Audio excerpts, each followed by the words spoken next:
صحیح بخاری میں حدیث ہے، نبی علیہ السلام کے پاس واشی آیا فتح مکہ کے موقع پر، اور وہ واشی کون تھا؟ قاتل حمزہ۔ ہائے ہائے، حمزہ نبی علیہ السلام کے صرف چچا نہیں تھے بلکہ بھائی بھی تھے، دو شریک، اور ہم عمر بھی تھے، دوست بھی تھے۔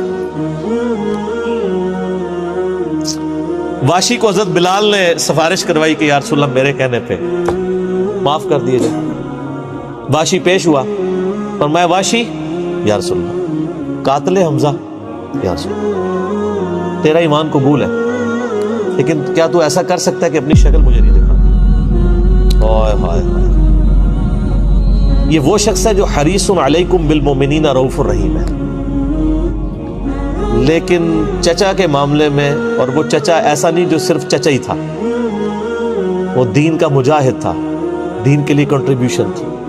اور میں آپ کو علا وجہ بصیرت کہتا ہوں کہ حضور کی وفات کے وقت اگر حضرت حمزہ زندہ ہوتے، خلیفہ اول حضرت ابوبکر نے نہیں ہونا تھا، حضرت حمزہ نہیں ہونا تھا۔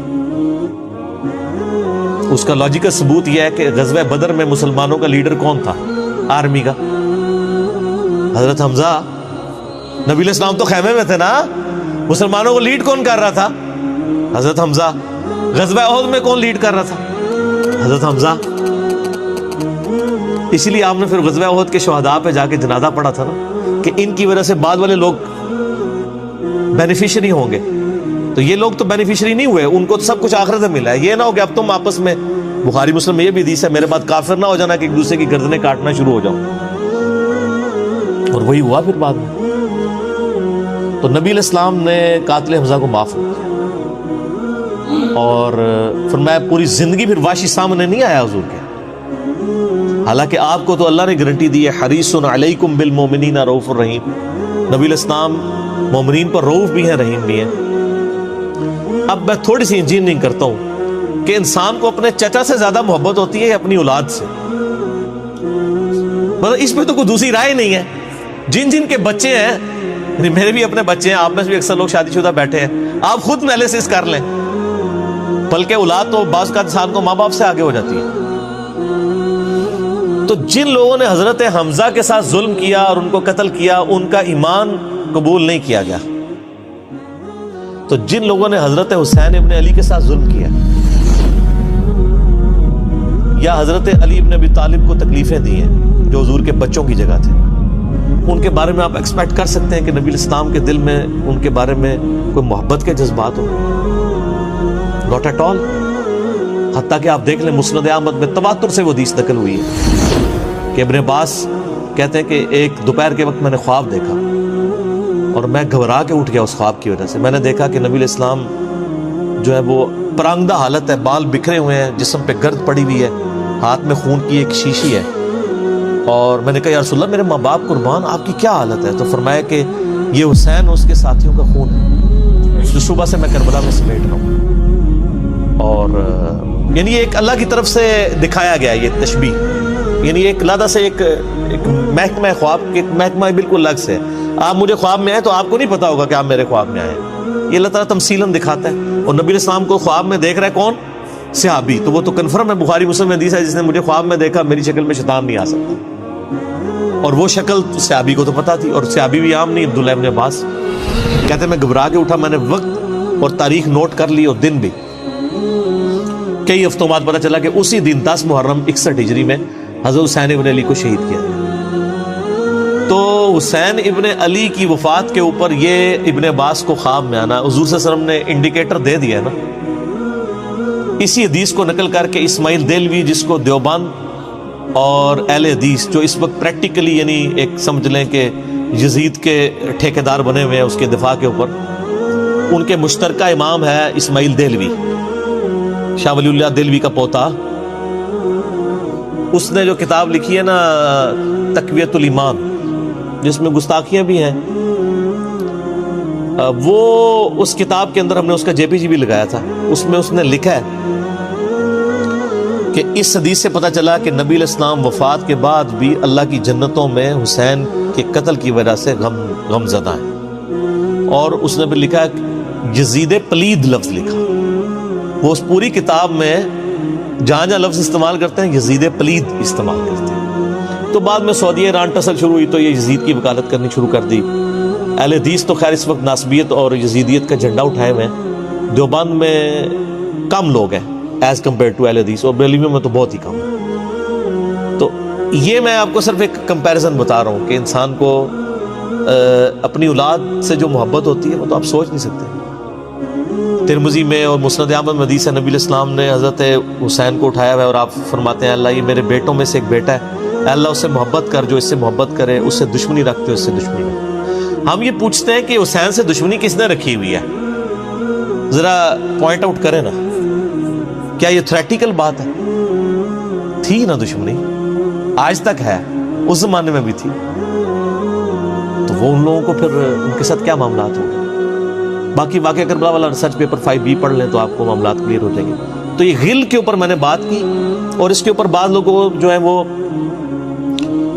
اس حدیث کے اندر تحریف بھی بعض لوگوں نے کی ہے, بعض لوگوں نے جان بوجھ کے کی ہے, بعض لوگوں نے انجانے کے اندر کیا ہے. یہ روایت المستدرک الحاکم میں بھی موجود ہے اور صحیح سند کے ساتھ, اور المصنف ابن ابی شیبہ کے اندر بھی موجود ہے کہ مولا علی علیہ السلام جو ہیں وہ ان کے پاس حضرت طلحہ کا بیٹا آیا, عثمان ابن طلحہ. تو آپ اس کو جب ملتے ہوئے آپ نے نا سورہ حجر کی وہ آیت پڑھی کہ جو اہل ایمان کے دلوں میں ایک دوسرے کے بارے میں غل آ جائے گا نا, قیامت والے دن اللہ تعالیٰ ان کے دل سے وہ غل دور کر دے گا. پھر وہ جنت میں آمنے سامنے بیٹھے ہوئے ہوں گے تختوں کے اوپر, ٹیک لگائے ہوئے تکیوں کے اوپر. تو انہوں نے کہا کہ میں اللہ سے امید کرتا ہوں کہ یہ آیت میرے, طلحہ اور زبیر اور عثمان ابن عفان, ان 3 بندے اور چوتھا میں, یہ آیت ہمارے بارے میں ہے کہ اللہ تعالیٰ ہمارے دلوں میں جو ایک دوسرے کے لیے میل آ گیا قیامت والے دن وہ دور کر دے گا اور ہم ایک دوسرے سے راضی ہو جائیں گے. ظاہر ہے مطلب وہ تکلیفیں تو پہنچی تھی نا حضرت علی کو, مطلب کئی لوگوں سے تکلیف پہنچی. بل آپ نے ان کو ایک کلین چٹ دے دی کہ میں اللہ سے امید کرتا ہوں کہ ان لوگوں کے بارے میں یہ آیات ہے کہ اللہ تعالیٰ ہمارے دلوں میں ایک دوسرے کی نفرت ختم کر دے گا, جو اگر دنیاوی وجہ سے, دنیاوی طور پر کسی دینی وجہ سے آئی ہے. تو یہ غل کا لفظ وہاں پہ بھی استعمال ہوا. اب ڈاکٹر اسرار صاحب رحمہ اللہ تعالیٰ, چونکہ ان کی حدیث کی فیلڈ نہیں تھی, انہوں نے یہ جب سورہ ہجر کی آیات آئیں, اس میں میرا مسئلہ نمبر 116C بھی ریکارڈڈ موجود ہے, انہوں نے نا اس میں حضرت معاویہ کا نام بھی لے دیا کہ میں اللہ سے امید کرتا ہوں یہ میرے اور معاویہ کے بارے میں ہوگا. نا وہ نام لیے ہی نہیں ہے, آپ خود سے نہ داخل کریں. حضرت معاویہ کو حضرت علی نے نہیں معاف کیا, پوری زندگی معاف نہیں کیا, کیونکہ ان کی وجہ سے خلافت کا نظام ٹوٹا تھا. حضرت طلحہ تو میدان جنگ سے چھوڑ کے چلے گئے تھے. جب عمار ابن یاسر کو دیکھا کہ وہ سامنے ہیں تو انہوں نے کہا عمار کو تو باغی جماعت قتل کرے گی, وہ چھوڑ کے چلے گئے. تو مروان نے ان کے گھٹنے میں تیر مارا, مستدل الحاکم میں آتا ہے, اور وہ شہید ہو گئے. حضرت زبیر وہ صحابی ہیں یعنی جو نبی علیہ السلام کے بہادر ترین اصحاب میں سے. 12 بندے غزوہ احد میں حضور کے ساتھ رہ گئے تھے 700 میں سے غزوہ احد کے اندر, ان میں سے ایک حضرت زبیر بھی تھے. اور یہ تلوار کمال کی چلاتے تھے, اکیلے میدان جنگ میں آگے چلے جاتے تھے. بخاری میں آتا ہے کہ ان کا بیٹا عبداللہ ابن زبیر کہتا ہے کہ میرے باپ کے 2 شانوں کے درمیان اتنا بڑا زخم تھا جو ہیل اپ ہو گیا تھا, لیکن پھر بھی گڑا پڑا ہوا تھا, میں پورا ہاتھ اس میں داخل کر لیتا تھا, اور وہ زخم ان کو احد کے موقع پہ لگا تھا. ٹھیک ہے. اور پھر جنگ, اسی حدیث میں بخاری کے آتا ہے کہ جنگ یرموک کے موقع پر لوگ یعنی لیڈر کے اوپر چل رہے ہوتے ہیں, تو حضرت زبیر بھی ایک اسکواڈ کو لیڈ کر رہے تھے. تو لوگوں نے کہا حضرت آپ آگے جائیں. انہوں نے کہا جب میں آگے جاؤں گا تو میرے ساتھ کوئی نہیں آگے جا سکتا. وہ اکیلے گھوڑے کو انہوں نے جو ہے وہ ایڑی لگائی اور رومن امپائر کی یعنی فوج کے اندر گھس گئے, اور کوئی بھی ان سے لڑنے کے لیے تیار نہیں ہوتا تھا. اتنی بہادری تھی ان کے اندر. لیکن جنگ جمل میں حضرت علی کے مقابلے پہ آ گئے.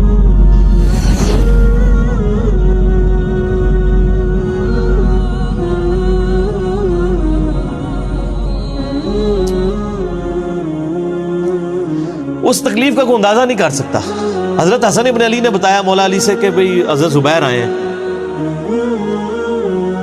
تو حضرت علی نے کہا کہ رکو میں خود چاہتا ہوں. گئے, کہا زبیر یاد ہے وہ دن جب نبی تو مجھ سے بڑا پیار کر رہے تھے، پھوپھی ذات تھے نا، نبی علیہ السلام کی پھوپھی کے بیٹے ہیں حضرت زبیر بن عوام رضی اللہ تعالیٰ.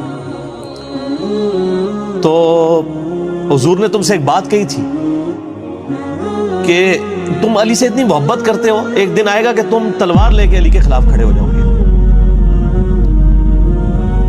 تو تم نے کیا کہا تھا کہ یا رسول اللہ میں علی کے خلاف کھڑا ہوں گا؟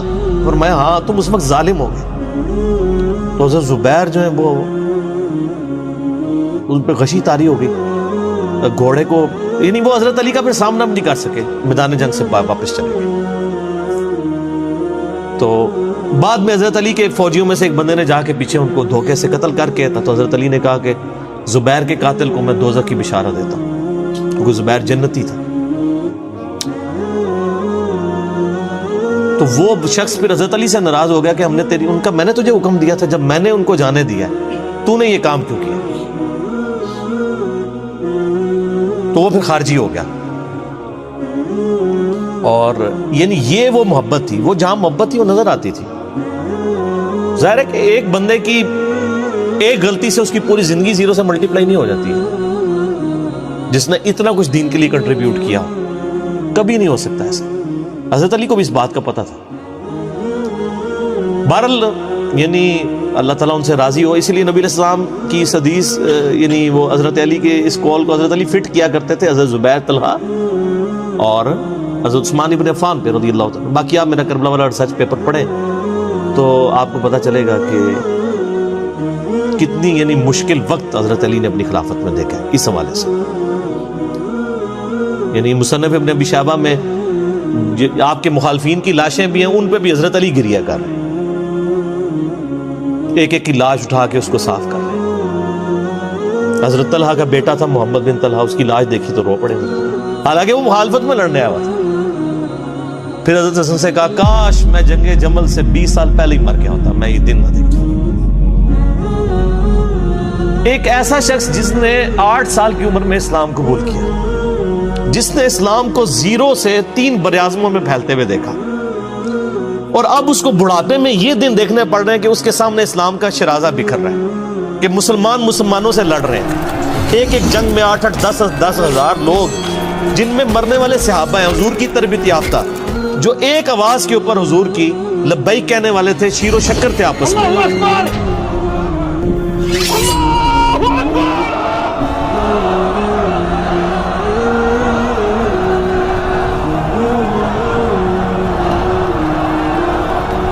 آپ اندازہ کر سکتے ہیں. اسی لیے حضرت علی جو ہیں وہ یعنی کوفے میں شہر سے باہر آپ کو پتہ ہے کنویں ہوا کرتے تھے، اکیلے جا کے کنویں پہ بیٹھ کے رویا کرتے تھے کہ اللہ اس امت کے ساتھ کیا ہو گیا.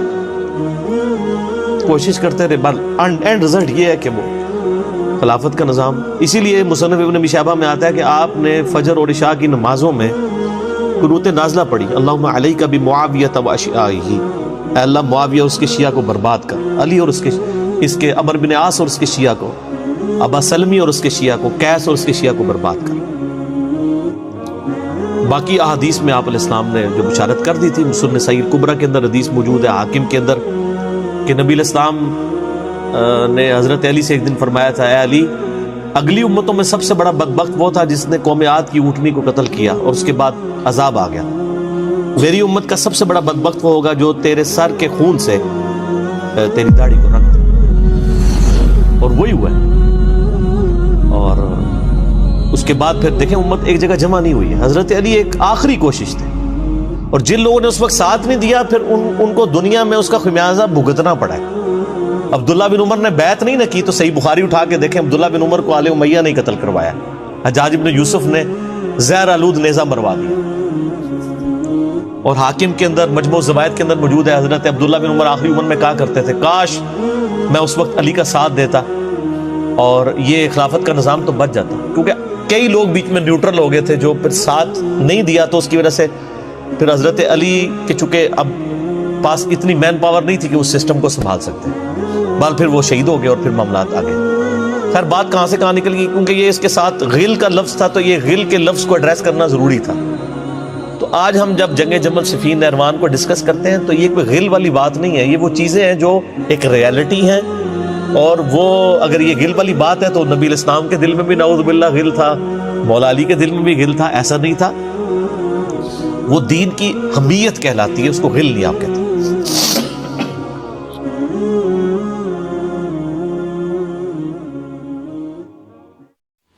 واقعہ کربلا اس سے ریلیٹڈ نہیں ہے کہ جی ان کے اوپر پانی بند ہو گیا، ان کے اوپر ظلم ہوا، کتنے بندے شہید ہوئے، یہ سیکنڈری چیز ہے۔ اصل چیز ہے کربلا ہوئی کیوں نبی علیہ السلام کی محنت کو 50 سال کے اندر اس لیول تک پہنچا دیا گیا کہ ہزاروں صحابہ زندہ ہیں اور نبی صلی اللہ علیہ وآلہ وسلم کی پوری اولاد ذبح کر دی جاتی ہے۔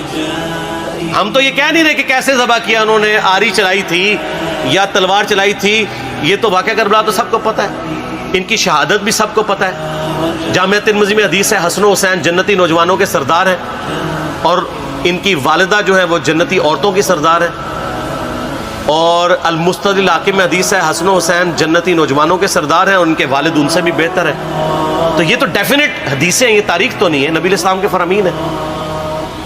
تو ان کی موجودگی میں ان کے ساتھ یہ کچھ کیا جائے تو ہم نٹی گریٹیز میں نہیں پڑھتے، ہم اس تھیم کے اوپر کہ یہ کون سی چیز تھی جس نے خلافت راشدہ کو ملوکیت میں بدل دیا، ہم اس تھیم کے اوپر بات کرتے ہیں۔ ہم کہتے ہیں چھوڑ دیں، بندے جنہیں چھوڑیں، الٹیمیٹلی کیا نکلا ہے، کس کی وجہ سے ہوا ہے، وہ تو احادیث کی کتابوں میں موجود ہے۔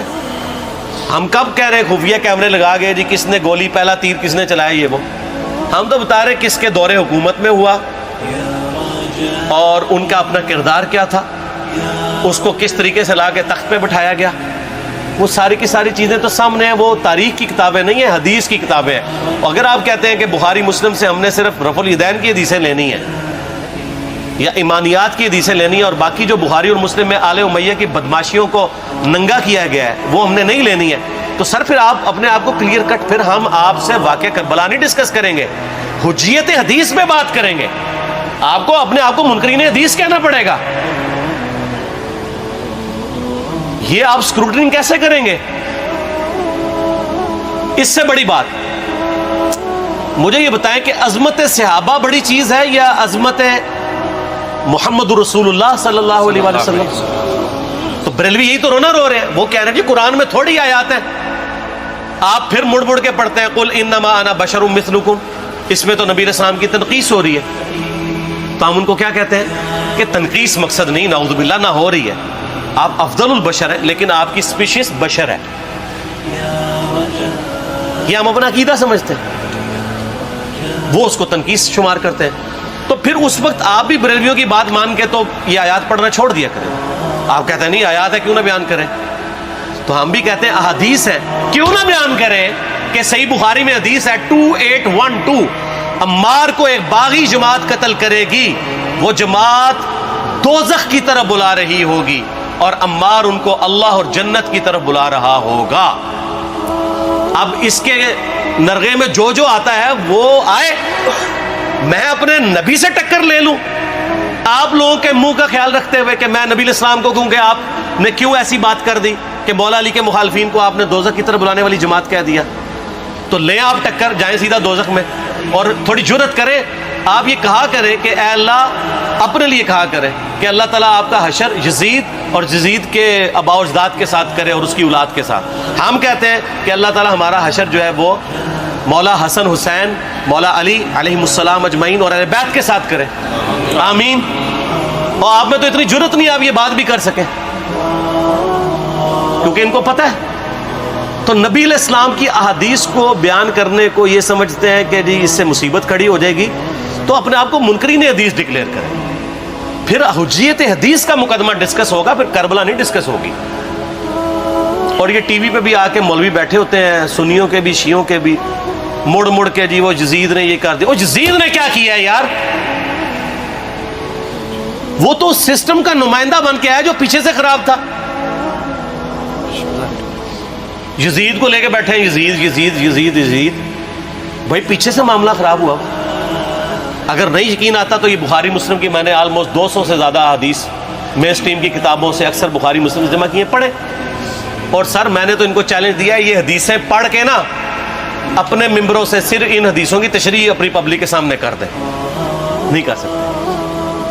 تو وہ لعنت کے مستحق تو ہو رہے ہیں حق چھپا کے، اور قیامت الدین کے منہ پہ لگام ڈالیے، اور پھر مڑ مڑ کے کہتے ہیں نہیں جی وہ کچھ چیزیں خاص ہوتی ہیں وہ عوام الناس کے سامنے نہیں کرنی چاہیے، وہ صحابہ کرام بھی بعض اوقات ایسی باتیں پبلکلی نہیں کرتے تھے۔ میں نے اس کے اوپر بڑا ایک میرا کلپ ہے یوٹیوب پہ، مولا علی سے متعلق 5 جھوٹ، تو میں نے کافی ساری چیزیں اس میں ڈسکس کی ہیں۔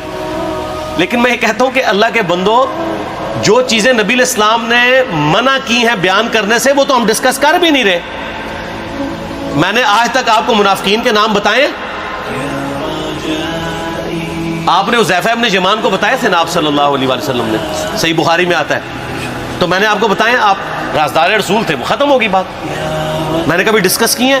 اگرچہ میں نے صحیح مسلم کی حدیث 7035 نمبر ڈسکس کی ہے کہ نبی علیہ السلام نے فرمایا میرے صحابہ میں 12 منافق ہیں، وہ کبھی بھی جنت میں داخل نہیں ہوں گے یہاں تک کہ سوئی کی ناکے سے اونٹ نہ گزر جائے، اور ان میں سے 8 ایسے ہیں جس کی کمر پہ دوبیلا پھوڑا نکلے گا۔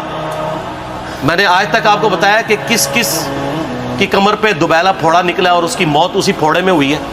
بتایا؟ تو میں تو وہ چیزیں ڈسکس بھی نہیں کر رہا، میں وہ چیزیں ڈسکس کر رہا ہوں جو نبی علیہ السلام نے علامات النبوہ میں بتائی ہیں۔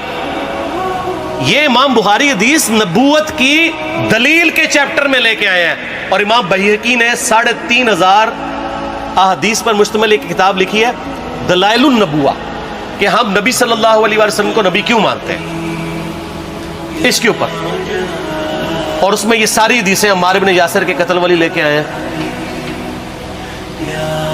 بتانے کے لیے کہ دیکھیں ہمارے نبی علیہ السلام کی نبوت کی دلیل ہے کہ آپ نے اپنی وفات کے آلموسٹ 30 سال کے بعد ہونے والے واقعے کو پہلے ہی بتا دیا۔ یہ حدیثیں چھپانے والی نہیں، بیان کرنے والی ہیں، علامات النبوہ کی حدیثیں ہیں۔ آپ کہتے ہیں چھپائیں، اگر کوئی حدیث دنیا میں نہیں چھپائی جا سکتی نا تو علامات النبوہ والی حدیث ہے، کیونکہ وہ تو نبی صلی اللہ علیہ وسلم کی نبوت کو جسٹیفائی کرتی ہے۔ ورنہ میرا ایک معصومانہ سوال ہے کہ نبی صلی اللہ علیہ وسلم نے یہ باتیں کر کے ان کے زوم میں نعوذ باللہ امت کو مصیبت میں ڈال دیا۔ آپ نے خود ہی فرمایا کہ یہ ہوگا، کیوں فرمایا آپ نے؟ میں تو بیان کر کے مجرم ہوں، تو جس نے مجھے خبر دی ہے ان کے بارے میں آپ کا کیا خیال ہے؟ یہ مسند احمد کی حدیث یہ میں نے گھر بیٹھ کے بنائی ہے کہ میری بیوی کا کیا حال ہوگا جس پہ خوف کے کتے بھونکیں گے۔ تو سیدہ عائشہ سے مجھ سے زیادہ نبی علیہ السلام کو محبت تھی، لیکن آپ اللہ کے پیغمبر تھے، آپ نے اپنے گھر کی خبر بھی نہیں چھپائی، بتا دی کہ یہ ہوگا۔ اور اس سے بڑھ کے آپ صحیح بخاری میں دیکھیں، عمار بن یاسر کا خطبہ ہے، میں نے یہ سارا، پریشان نہیں ہونا، یہ ریسرچ پیپر میں سارا کچھ موجود ہے، اور کوئی چیز بھی ایسی نہیں جو اس میں سکپ ہو۔ صحیح بخاری میں خطبہ ہے کہ عمار بن یاسر کو مولا علی نے بھیجا کوفے میں، کوفے والے نیوٹرل ہو گئے تھے کیونکہ بصرہ سے سیدہ عائشہ آ رہی تھیں، اور وہاں پہ انہوں نے کہا نہ ہم سیدہ عائشہ کا ساتھ دیں گے نہ مولا علی کا دیں گے، تو عمار بن یاسر کو تیار کرنے کے لیے، یعنی وہاں کے جو عوام تھی اس قتال کے لیے مولا علی نے بھیجا۔ تو سیدنا عمار بن یاسر نے وہاں پہ کوفے کے ممبر پہ خطبہ دیا، بخاری کے الفاظ ہیں، اوپر والی سیڑھی پہ عمار بن یاسر نے حسن ابن علی کو بٹھایا، حالانکہ حسن ابن علی سے 4 گنا بڑی عمر تھی عمار بن یاسر کی، 90 پلس ہو چکے ہوئے تھے، 3-4 گنا ان کی عمر تھی، لیکن اہل بیت کا احترام کیا۔ خود نچلی سیڑھی پہ بیٹھے، بخاری کے الفاظ ہیں کہ اے لوگو اللہ نے تمہیں آزمایا ہے، ایک طرف دنیا اور آخرت میں تمہارے نبی کی بیوی ہے سیدہ عائشہ، دنیا اور آخرت میں، یعنی عزت اپنی جگہ قائم۔ یہاں لوگ سمجھتے ہیں کسی کی غلطی آ گئی تو پتہ نہیں کیا ہو گیا، وہ یار اس کا مرتبہ اپنی جگہ ہے، غلطی اپنی جگہ ہے، پیغمبر نہیں ہے وہ۔ اور دوسری طرف علی ابن ابی طالب ہے، اللہ اب دیکھے گا تم عائشہ کی اطاعت کرتے ہو یا اللہ کی، علی کی نہیں اللہ کی۔ کیوں؟ یا ایھا الذین آمنوا اطیعوا اللہ واطیعوا الرسول واولی الامر منکم، ان کا اولو الامر مولا علی ہیں، ان کی اطاعت واجب ہے۔ یہ اللہ نے آزمایا ہے کہ اللہ کی اطاعت کرتے ہو یا عائشہ کی۔ اور آپ حیران ہوں گے، یہ حدیث امام بخاری حضرت عائشہ کی فضیلت والے چیپٹر میں لے کے آئے ہیں۔ اگر امام بخاری مشورہ کر لیتے نا ناسبیوں سے تو انہوں نے کہا تھا سر آخری صحیح رکھو، پچھلا رہن دو۔ بلکہ پچھلے والا رکھو, آخری والا رہن دو کہ عائشہ دنیا اور آخرت میں. وہ حدیث گھٹنے کا میں آپ کو طریقہ بتاتا ہوں, کاٹ چھانٹ کرنے کا. وہ آدھی حدیثیں لکھتے ہیں نا, آدھی حدیث ایسے لکھتے ہیں امام بخاری کہ سیدہ عمار ابن یاسر نے خطبے کے دوران فرمایا کہ سیدہ عائشہ دنیا اور آخرت میں تمہارے نبی کی بیوی ہے, بس. لیکن امام بخاری نے پوری حدیث لی ہے, آگے وہ بھی ڈالا ہے کہ اللہ آزما رہا ہے کہ عائشہ کی اطاعت کرتے ہو یا اللہ کی, جیسے آپ کے علماء کر رہے ہیں. صحیح مسلم کی حدیث 6488 آدھی بیان کرتے ہیں سارے مولوی, بریلوی, دیوبندی, اہل حدیث سب. میرے صحابہ کو برا مت کہو, اگر تم میں سے کسی نے احد پہاڑ کے برابر بھی سونا خیرات کر دیا اور میرے صحابہ نے 1 مد یعنی 600 گرام خیرات کی, آدھا کلو, اس کے آدھے کو بھی نہیں پہنچ سکتا, بس. حالانکہ یہ مسلم کی حدیث سٹارٹ اس سے ہوتی ہے کہ عبد الرحمن بن عوف کو خالد بن ولید نے گالیاں دی جھگڑے کے دوران, حالانکہ دونوں مسلمان تھے, دونوں صحابی تھے. آپ نے حضرت خالد بن ولید کو بلا کے ڈانٹا, فرمایا تم میرے صحابہ کو برا مت کہو. تو خالد بن ولید نے تو آگے سے نہیں کہا حضور میں بھی صحابی ہوں. ان کو پتا تھا کہ عبد الرحمن بن عوف نے اس وقت اسلام قبول کیا جب اسلام کا مطلب تھا مار, تکلیف اٹھانا, اور خالد بن ولید نے گولڈن پیریڈ میں صلح حدیبیہ کے بعد اسلام قبول کیا. میں اب تم لوگ یہ کر رہے ہو, تم لوگ اگر احد پہاڑ کے برابر بھی سونا خیرات کر دو, یعنی صلح حدیبیہ کے بعد والے لوگ میرے ان کے برابر نہیں ہو سکتے. اور جو فتح مکہ پہ معافی مانگ کے مسلمان ہوئے ہیں طلقاء, مؤلفۃ القلوب, آل امیہ, ان کا تو لیول ہی کچھ نہیں ہے. یہاں تو خالد بن ولید کے بارے میں یہ بات کی جا رہی ہے. اور پھر وہ مؤلفۃ القلوب اپنے زمانے میں ممبروں پہ سب و شتم کروائیں سیدنا علی پر, تو سب سے پہلے تو ان کو کہنا چاہیے جن کے بارے میں حدیث تھی کہ تم صحابہ کو گالی مت دینا. ہم نے تو خیر کبھی دی بھی نہیں ہے. اور میں یہ آخری جملہ ان کو ایسا بولتا ہوں کہ جو ان کے دماغ تک ڈرل کر جائے گا کہ آل امیہ نے جو کچھ اپنے دور کے اندر سیدنا علی کی گستاخیاں کی ہیں نا, ہم نے تو ویسی کوئی ایک گستاخی بھی آل امیہ کے بارے میں نہیں کی ہے. میں نے آج تک آل امیہ کے اوپر بائی نیم کسی کے اوپر لعنت کی ہے؟ حالانکہ یہ مولا علی پہ کرتے رہے. یہ ہے لعنتی خود ہو گئے نا, جب مولا علی پہ لعنت کی تو لوٹ آئی. مسند ابی اعلیٰ میں صحیح سند کے ساتھ حدیث موجود ہے, مسند احمد میں بھی موجود ہے کہ سیدنا علی کو جس نے گالی دی اس نے رسول اللہ کو گالی دی صلی اللہ علیہ وسلم.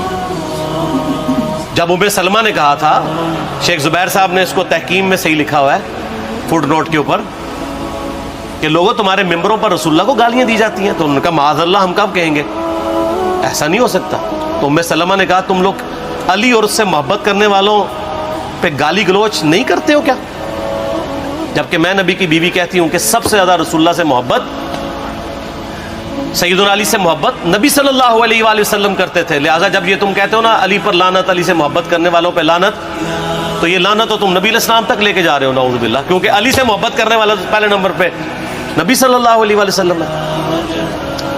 اور پھر کہتے ہیں سب کا مطلب وہ تنقید ہے. اور نہ, پرانیاں گلاں, پرانے بابے, پرانے بزرگ, جھوٹے ہو. صحیح مسلم کھولو 6229 غدیر خم سے اگلی حدیث, لعن اللہ ابا التراب کے الفاظ ہے, مٹی والے ابن ابی طالب پر لعنت, یہ الفاظ موجود ہے. سب کا ترجمہ لعنت ہی ہے, تنقید نہیں ہے. اچھا پھر میرا معصومانہ سوال ہے کہ اس کا مطلب ہے صحابہ پہ تنقید کرنا اچھا کام ہے؟ کہیں گے نہیں. تو بتاؤ یہ برا کام کون کرتا تھا؟ شیعہ کا ابا کون ہے؟ رافضیوں کا ابا کون ہے؟ آل امیہ. تو لہذا شیعہ نو میں کہنا کہ تسی شیخین کے اوپر بکواس اور تبرہ کرنے کی بجائے نا, آپ لوگوں کو حقائق بتائیں کہ ٹوٹی کمند کہاں. یہ سب مجرمین آل امیہ, اور یہ آل امیہ اور بنو ہاشم کی لڑائیاں نبی اسلام کی بعثت سے پہلے چل رہی تھی, صدیوں سے چل رہی تھی. وہ تو پھر اللہ نے بنو ہاشم کو نبوت کے لیے چنا, تو ان کو یہ پھر جیلسی ہضم نہیں ہوئی, وہ چیز آگے چلتی تھی. خیر چھوڑ دیں, ایک تلخ ٹاپک ہے. صلاۃ بر محمد و آل محمد, اللہم صلی علی محمد و علی آل محمد. ٹھیک ہو.